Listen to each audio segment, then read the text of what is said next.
I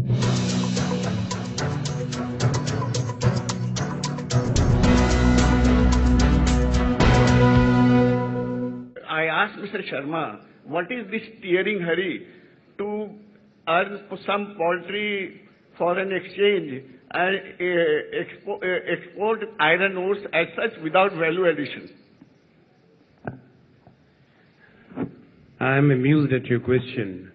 If the same question is put to the political leaders and decision makers in other countries from whom we import commodities and materials. Mr. Anil Agarwal sitting here may not agree with you.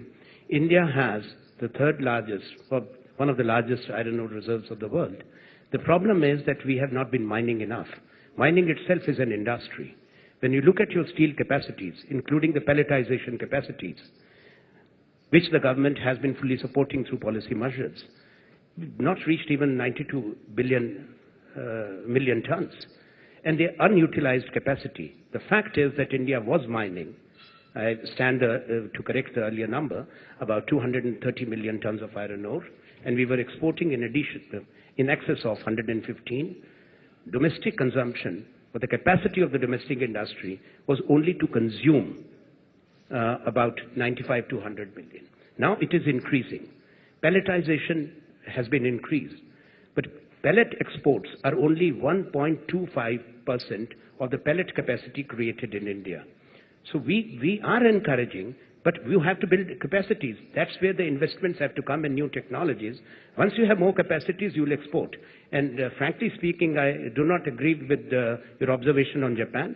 Japan has been India's biggest developmental partner since India's independence, and even today they continue to be. And what we export to Japan is not even 1% of what Japan consumes in its steel production. You must know the facts.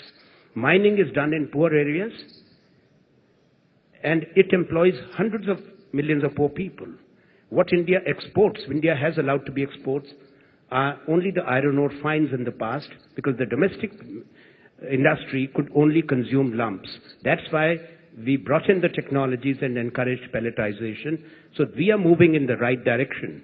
But at the same time, we have to bear in mind that when it comes to iron ore, coal, yes, this country has enough coal, third largest reserves to be precise. There are issues which should not have come up, that where we could not mine our own iron ore. I'm not going to go into details. The facts are in public domain, where the judiciary had to intervene and exports stopped. What we could export, we end up importing. So is it anybody's case that India should be importing iron ore? India should be importing coal? These were avoidable imports which have actually burdened our current account deficit.